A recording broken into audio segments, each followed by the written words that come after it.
It's good to get a stretch in, Link, as we have very much a long journey ahead of us. Not too long, but, you know. Man, I'm getting really bad at these intros lately. Anyway, hey, what's up, my Dokus? Jason here, welcoming you back to more The Legend of Zelda, The Wind Waker. Last time, we finished up at the Earth Temple, getting at least half of the power of the Master Sword, returned to the blade. And then we came over the Wind Temple, where we met with Fido, or Fido, however you want to call him, and we learned about the next sage of the Wind Temple, which in turn happens to be, well, Makar.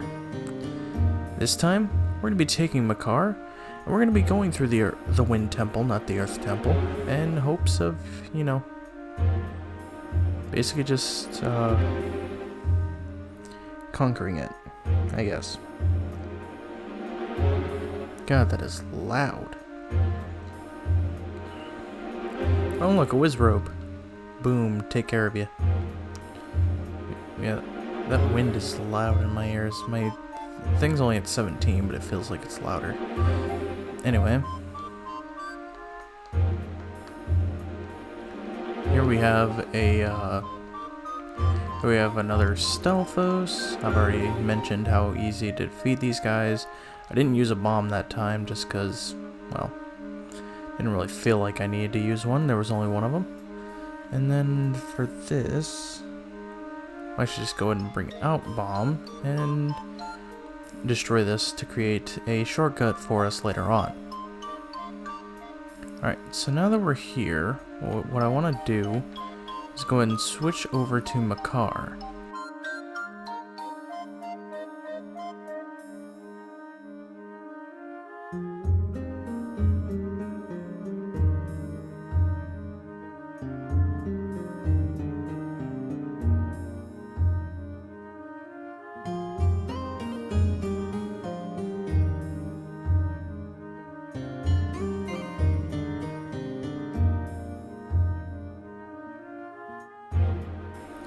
Alrighty. Now we're just gonna go ahead and actually take Makar over here, because there's a switch here. Go ahead and have him sit on it, and it'll make that wind disappear. Open this chest. We'll find an orange rupee. Our face is beaming, apparently. Go ahead and equip our iron boots, because we need to push that pressure switch down in order to get back up here. So, let's go ahead and jump up, and now we can just fly over. Pretty simple first room, nothing too, challenging. Alrighty, let's go ahead and grab Makar, and let's move on to the next room.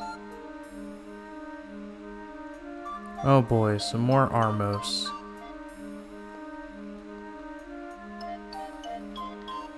And good thing, with the Master Sword, we now only have to hit them once instead of, twice.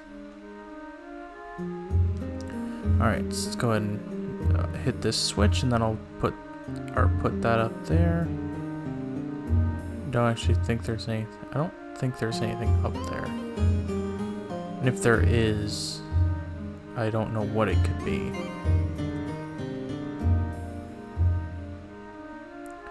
Anyway, now we need to switch back to Makar and have him plant some more seeds.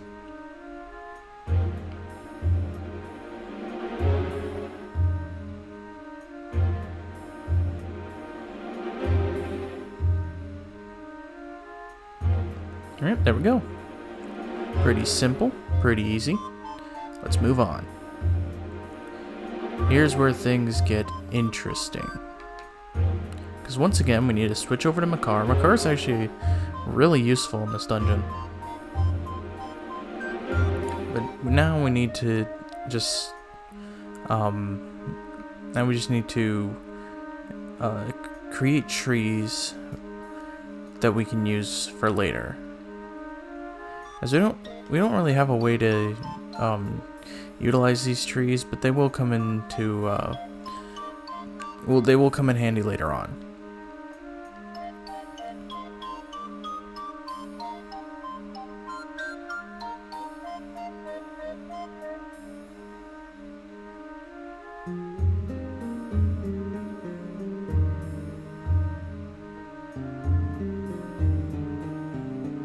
And it seems those floor masters have taken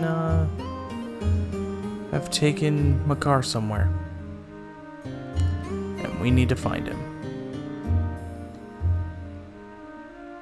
Link, over here!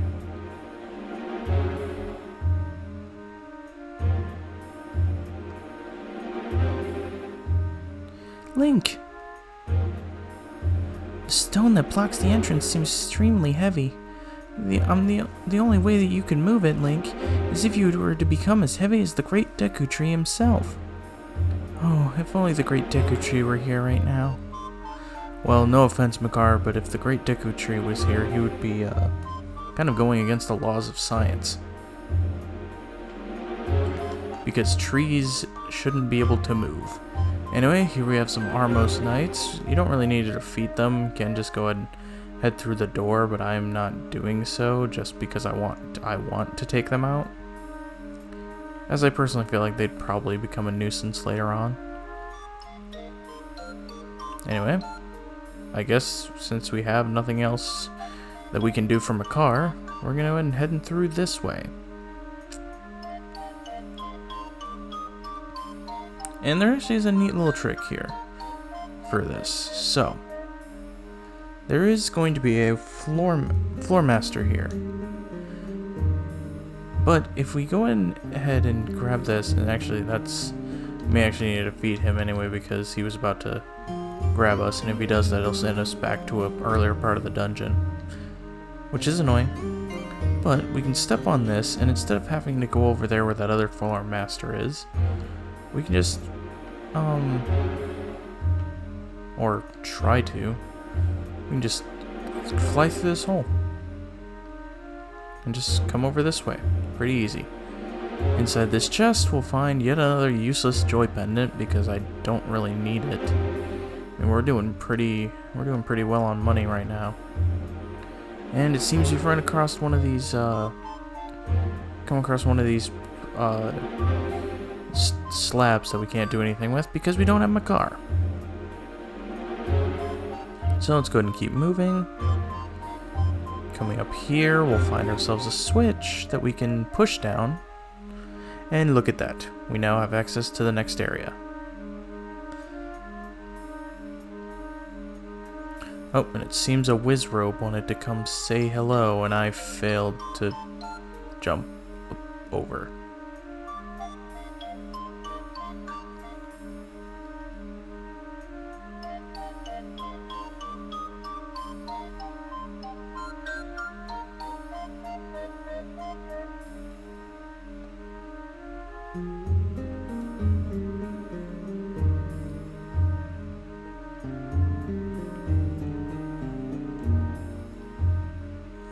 Alrighty, take two on this guy. Hopefully, and no, he spawns literally the farthest possible, or the farthest away that he could possibly be. And he does it again, come on.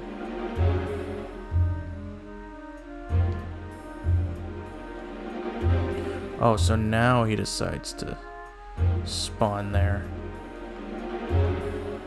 Why is he literally spawning?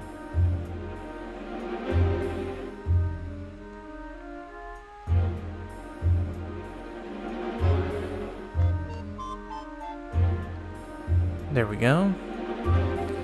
Takes care of him, doesn't really give us anything special, but it just gets him out of the way because he can be a serious nuisance. But anyway, coming through here, we'll find a treasure chest. And inside,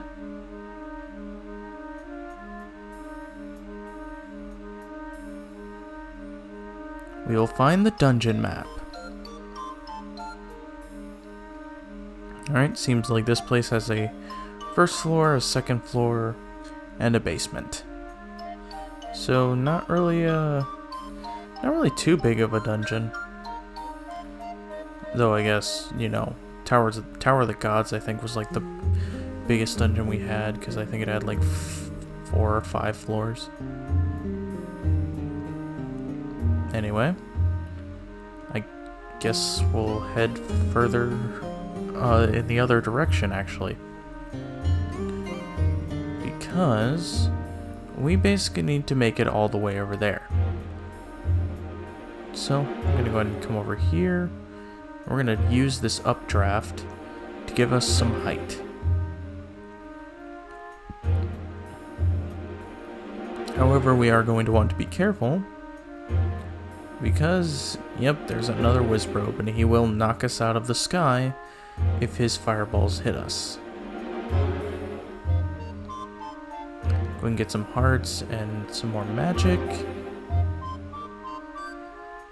And let's try to get over there before he shoots a fireball and knocks us out of the sky again.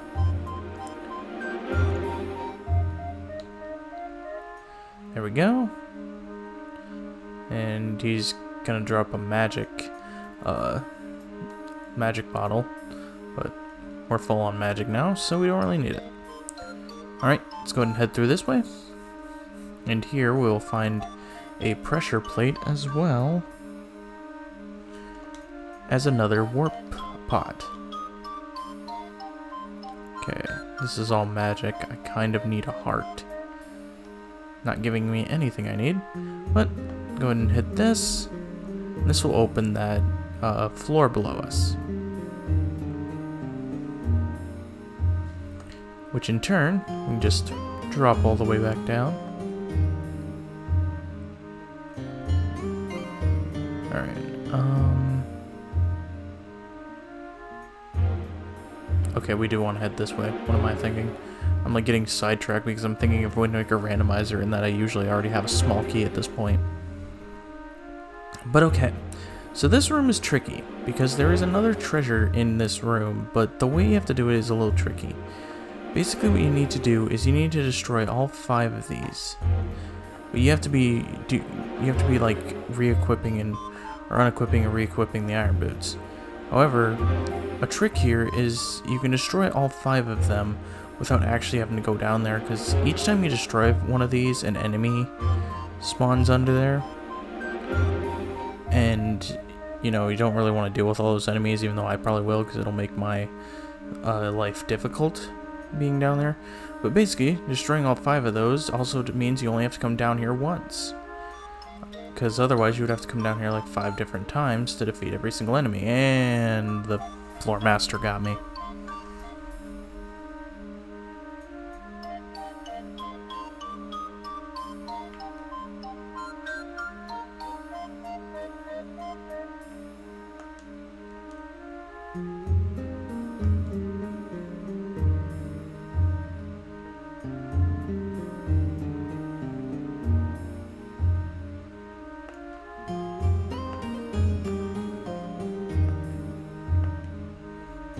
But actually, that actually was beneficial because now that the Floor Master's not here, the chest still spawned, or is still spawned, and now we only have to deal with the choo-choos. So hey, what do you know, that kind of worked out. So now what we need to do is we need to pull this pressure plate into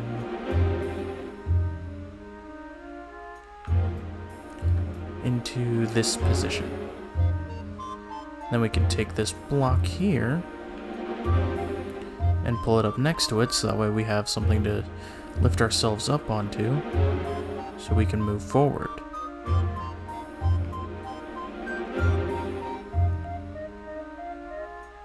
Alright, come on. Up we go.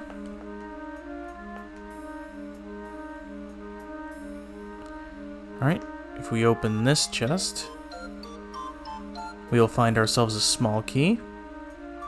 And then in the opposite chest,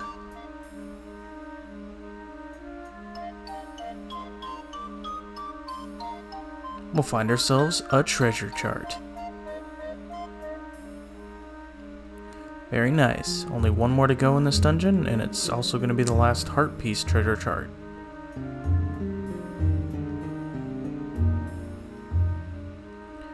Alrighty. So, okay, I think there's nothing else to do, so let's head inside this door.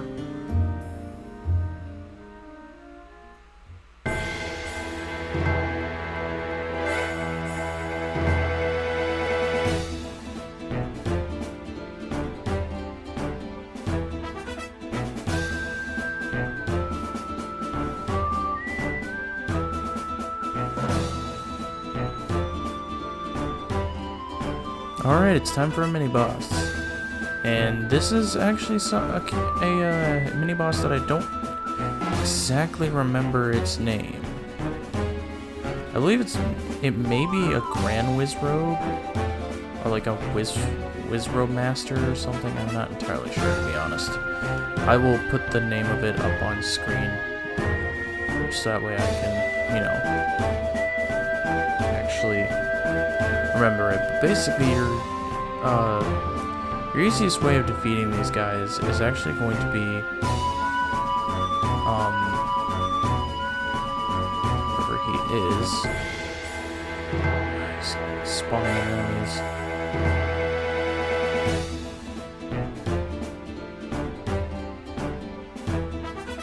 Okay, this is gonna be really hard because they all are gonna be trying to lock on.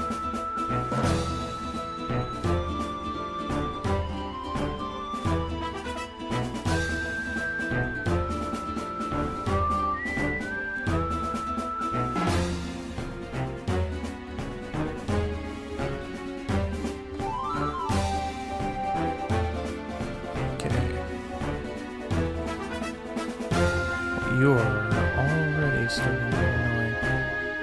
Alright, take care of one hit. I think it takes like 4 jump slashes to take him down.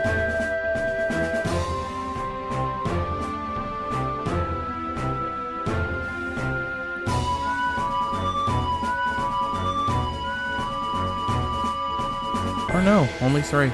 Wow. Not expecting that, but let's go ahead and take down this Dark Nut now that we've taken care of the mini-boss. Boom. And that in turn will spawn in a chest.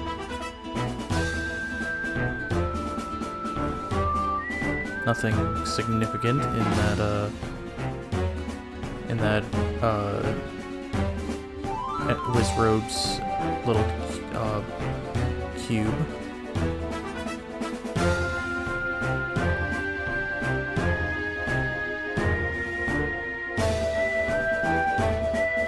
But I guess let's see what's inside the chest.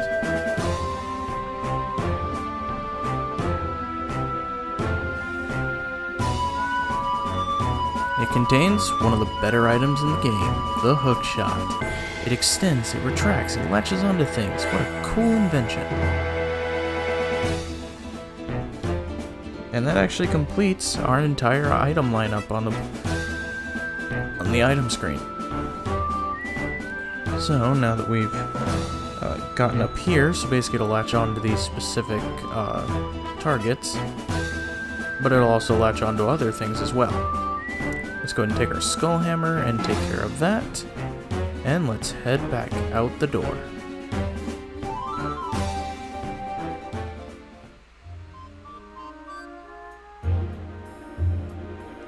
Alright, so now what we need to do is we need to climb all the way back up here. Or I guess climb all the way up the wall with the hook shot. And of course, we can also take care of these enemies easier now. But come over here, just fly on over, and we'll find another treasure chest.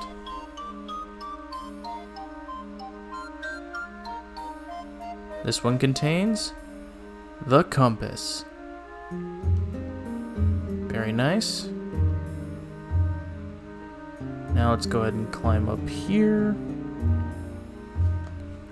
Go ahead and use our iron boots. And then just keep using the hook shot until we get up closer to the top. Hookshot's actually a really cool device, in my opinion. I really like the hookshot, and I like that, you know, Twilight Princess and Skyward Sword did like so much better with it, with like adding another claw shot to it, or another, you know, hook shot to it, even though it's called the claw shot. Like, it basically just adds a whole new kind of like dimension to it. And it does kind of suck that Breath of the Wild and Tears of the Kingdom don't have something like that, because I personally think it would have been a cool item to have. Where is he? I was thinking he was like heading down here. But anyway, now that we are here, Makar said that we need to be as heavy as the Deca-Tree to do this. Well, this thing has a target that we can use the hookshot on, and if we do that, well, we can free Makar. Look at that. Easy peasy. Go ahead and see what's inside this chest. We'll find ourselves a joy pendant.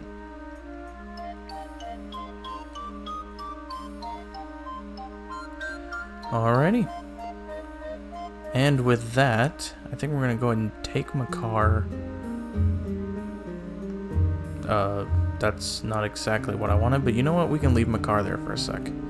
Because we actually want to do now is take Makar back to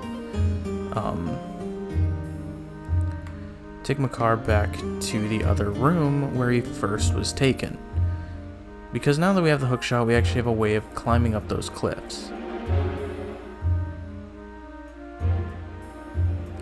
But, however, as much as I want to do that, I think we're going to end things here. We've made a lot of progress. We're basically kind of halfway through the dungeon. We made it to that kind of halfway point, freeing Makar and getting the hookshot. So, next time on The Legend of Zelda: The Wind Waker, we're going to go ahead and see what we can do about finishing up the Wind Temple. Anyway, thank you guys so much for watching. If you like this video, make sure you give it a like, sure it's out a ton. Make sure you subscribe if you haven't already. And I will see you guys all later.